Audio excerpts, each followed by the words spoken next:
नमस्कार मैत्रिणींनो. आता पावसाळ्याचे दिवस आहेत त्यामुळे बघा झाडं किती मस्त वाटतात. आता हे उन्हामुळे एवढे झाडं खराब झाले होते, की आता वाटत होतं की पूर्ण झाडच जळून जाते काय की. पण नाही, आता हे बघा ह्या झाडाला तर किती कळ्या लागल्यात, फुलं लागलीत आणि गुलाबाला पण छान फुल लागले. सकाळी-सकाळी असं वर येऊन छान वाटलं. आता मी थोडीशी कॉफी घेऊन माझं दिवसभराचं रुटीन चालू करणार आहे.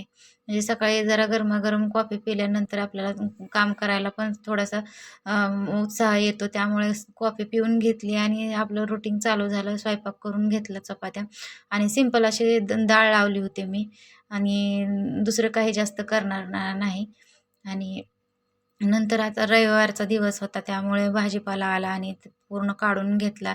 भाज्या पूर्ण नीट करून व्यवस्थित ठेवायच्या होत्या आणि त्यामुळे हे बाहेर काढून घेतल्या आणि भाज्या नीट केल्या आणि नंतर मी फ्रीजमध्ये ते व्यवस्थित लावून घेतल्या.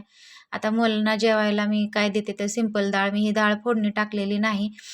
ही अशी डाळ मुलांना खूप आवडते. मी काय करते, ही डाळ अशी प्लेटमध्ये घेते आणि त्यातच आपण मीठ टाकायचं चवीनुसार आणि लाल चटणी टाकायची आणि लाल चटणी जेवढी आपल्याला पाहिजे तेवढे म्हणजे मुलांच्या आवडीनुसार टाकायचे आणि तेल टाकायचं आणि हे व्यवस्थित मिक्स करून घ्यायचं. ह्याला फोडणी हे काही द्यायची गरज नाही. हे चवीला खूप छान लागते आणि आवडतं पण.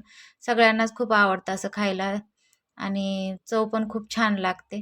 सिंपल असं होतं आणि मुलं आवडीनं खातात त्यामुळं मी असं सारखं मुलांना करून पण देते.